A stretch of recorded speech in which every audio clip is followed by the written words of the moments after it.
대선을 50여일 남기고 열린 첫 TV 토론에서 민주당 카멀라 해리스 후보와 공화당 도널드 트럼프 후보가 격돌했습니다. 해리스 후보가 주도권을 잡으며 존재감을 입증했다는 평가가 나오고 있습니다. 9.11 테러 23주년을 맞아 미국 각지에서 추모 행사가 열렸습니다. 뉴욕 그라운드 제로에서 열린 추모식에는 바이든 대통령과 해리스 부통령이 참석해 희생자들의 이름을 부르며 애도했습니다. 캘리포니아 산불이 크게 확산되고 있습니다. 인근 지역 하늘이 거대한 검은 연기로 뒤덮여 마치 지구 최후의 날을 연상시키는 풍경을 보여주기도 했습니다. 경찰의 압박을 못 이겨 살인 혐의를 인정한 뒤 10년 가까이 복역한 사람이 5천만 달러를 넘는 보상금을 받게 됐습니다. 애틀란타 공항에서 승객을 가득 태우고 이륙을 준비하던 델타 항공 여객기 2대가 활주로에서 충돌하면서 날개가 파손되는 대형 사고가 발생했습니다. 이상은 오늘의 주요 뉴스입니다. 시청자 여러분 안녕하십니까? KBN 뉴스입니다. 11월 대선을 50여일 남기고 열린 첫 TV 토론에서 민주당 후보인 카멀라 해리스 부통령과 공화당 후보인 도널드 트럼프 전 대통령이 전방위로 격돌했습니다. 토론 전까지만 해도 경험이 많은 트럼프가 우세할 것으로 관측됐으나 해리스가 주도권을 잡으며 대선 후보로서의 존재감을 입증했다는 평가가 나오고 있습니다.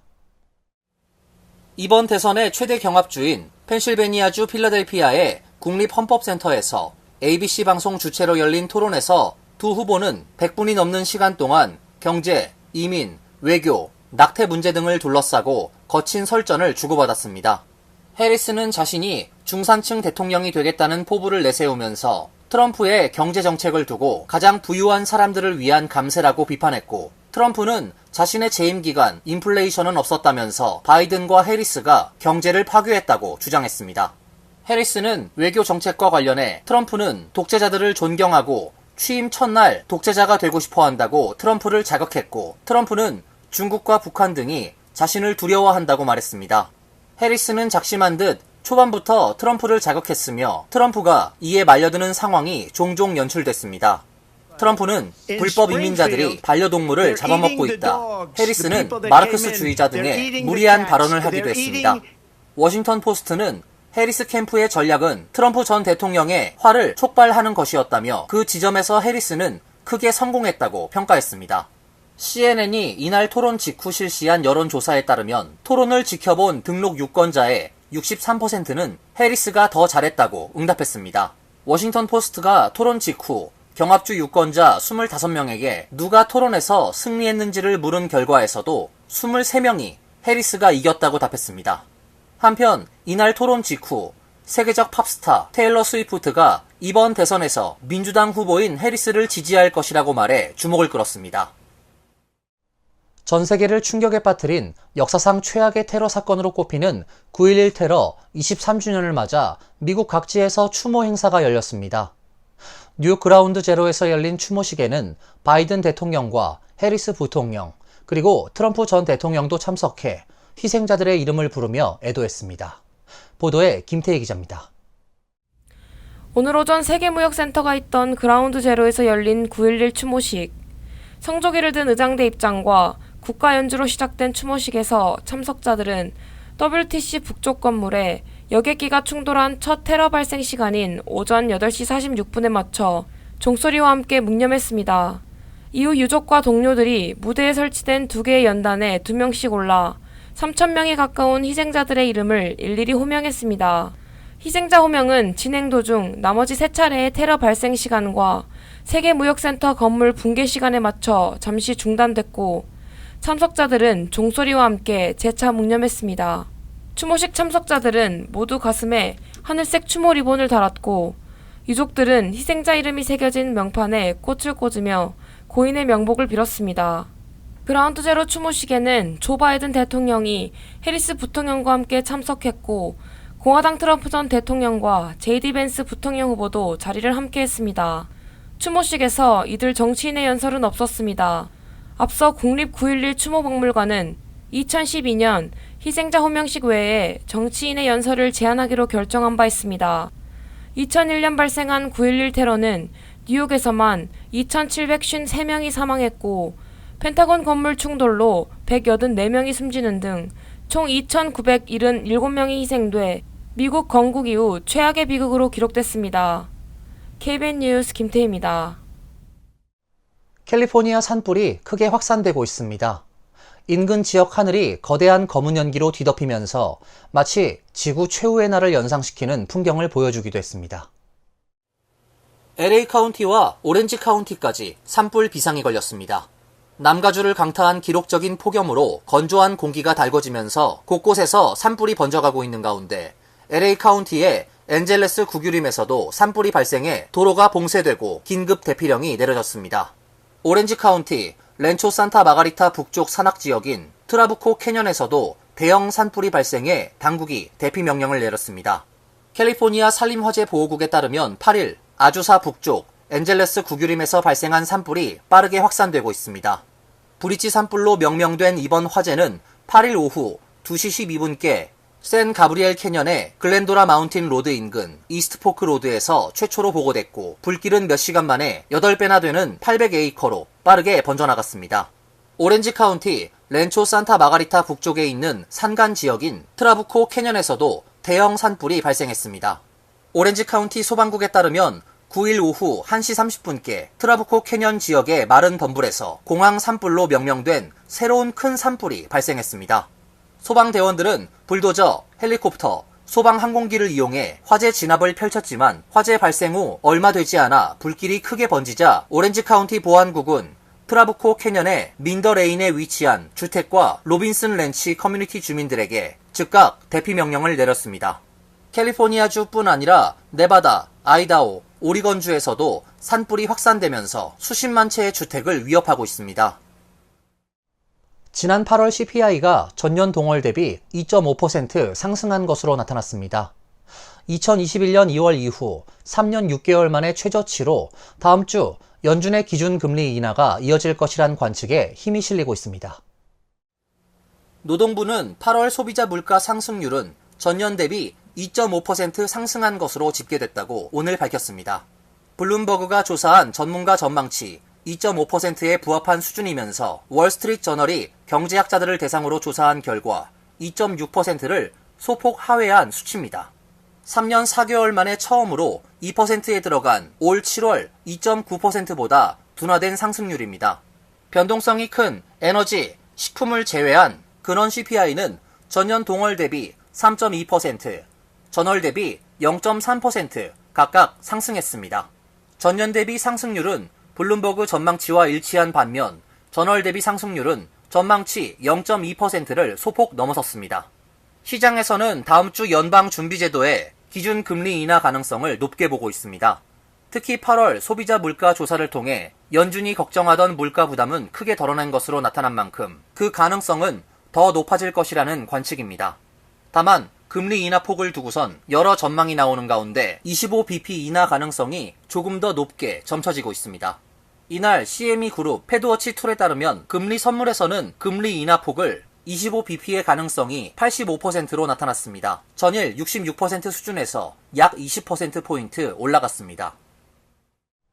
지난해 중산층 가구 소득이 전년 대비 상승해 코로나 팬데믹 이전인 2019년 수준을 회복한 것으로 나타났습니다. 인구조사국은 지난해 실질 중위가구 소득이 2022년 77,540달러보다 4.0% 오른 86,610달러를 기록했다고 어제 연례 보고서를 통해 밝혔습니다.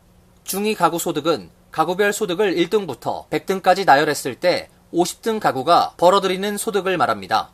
인구조사국은 이는 2019년 이후 실질 중위가구 소득이 통계적으로 유의미한 연간 증가율을 보인 첫 번째 사례라고 소개했습니다. 2019년 중위소득은 81,210달러를 기록했습니다. 작년 실질 중위가구 소득을 인종별로 보면 백인은 5.4% 증가한 84,630달러, 흑인은 2.8% 오른 56,490달러였습니다. 히스패닉은 65,540달러, 아시아계는 11만 2,800달러로 큰 변화가 없었습니다. AP통신은 코로나19 팬데믹 이전 수준으로 반등했다며 40년 만에 가장 큰 물가 급등을 극복하고 대부분 미국인의 구매력이 회복됐다고 보도했습니다.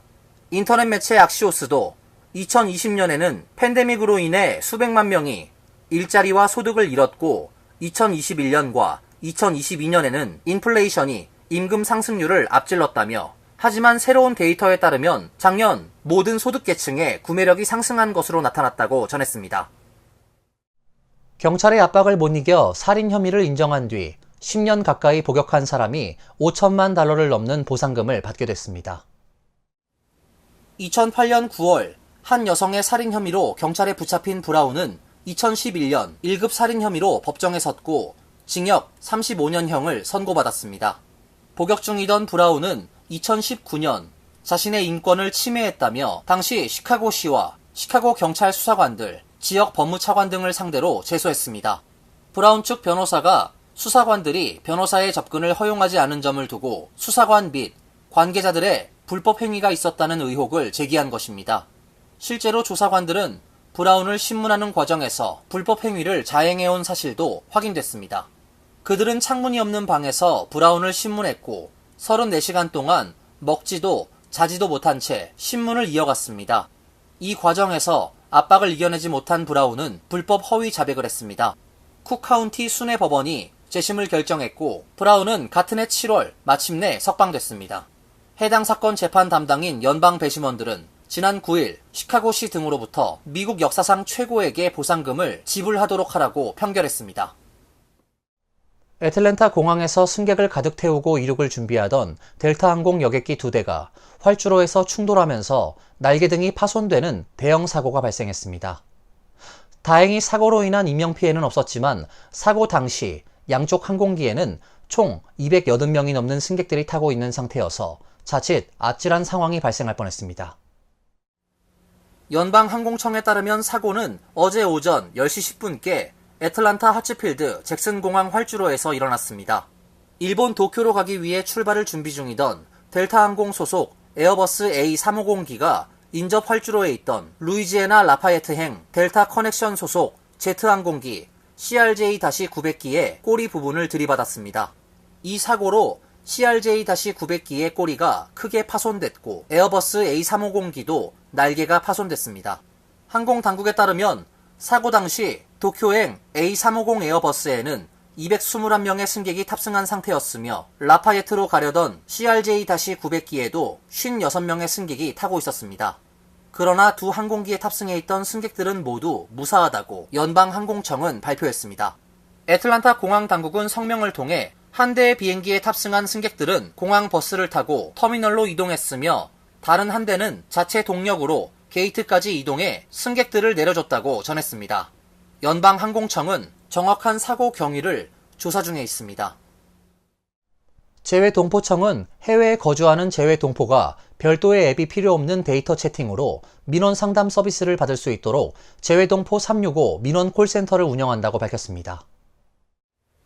스마트폰 이용 시 필요한 별도 애플리케이션 없이 재외동포 365 민원 콜센터 민원 상담이 가능한 웹챗 서비스는 한국 국적자는 물론 재외동포는 누구나 24시간 이용 가능합니다.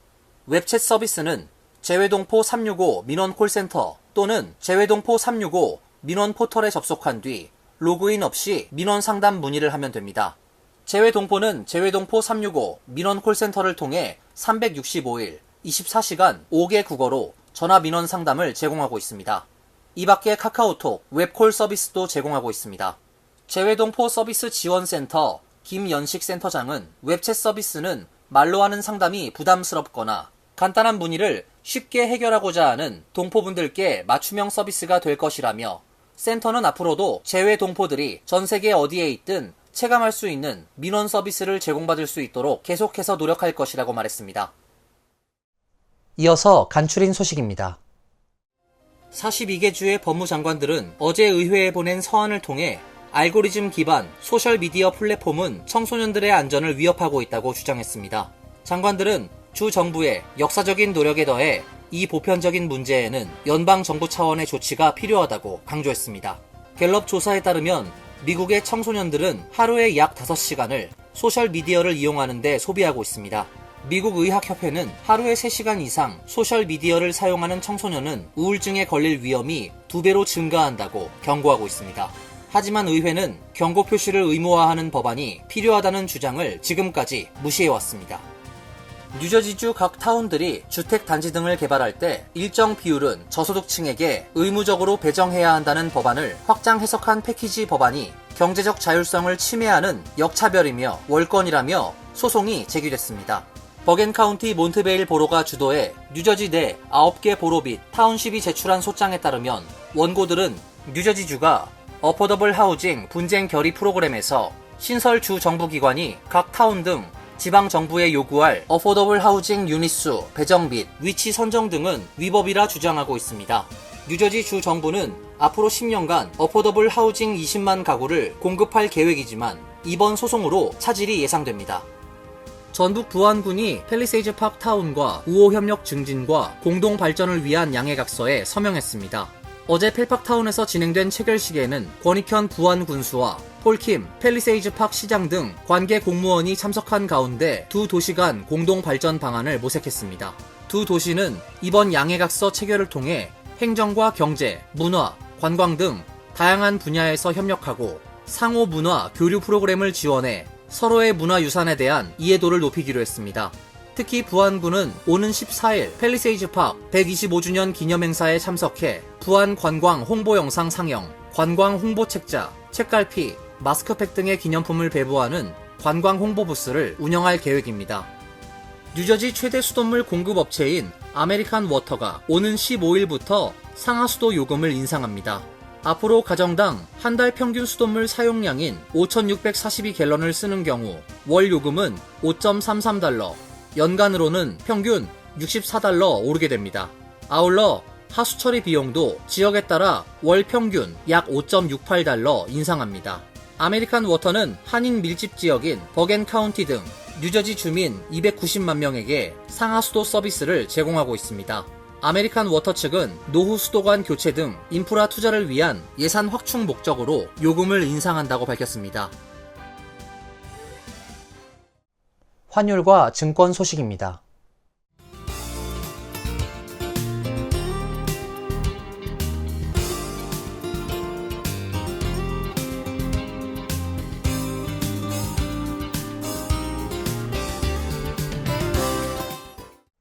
이어서 날씨입니다. 내일도 맑고 화창한 날씨가 예보되어 있습니다. 낮 최고 기온 80도, 섭씨 27도, 밤 최저 기온 64도, 섭씨 18도로 예상됩니다. 금요일도 화창한 날씨가 예상됩니다. 토요일과 일요일에도 맑은 날씨가 이어지겠습니다. 이상으로 KBN 뉴스를 마칩니다. KBN과 함께 즐거운 시간 되시길 바랍니다. 동부 최대 한인방송 KBN이 제작하는 KBN 뉴스는 웹사이트 mykbn.com 그리고 유튜브와 페이스북에서 다시 보실 수 있습니다. 좋아요, 구독, 알림 설정은 뉴스 제작에 큰 도움이 됩니다.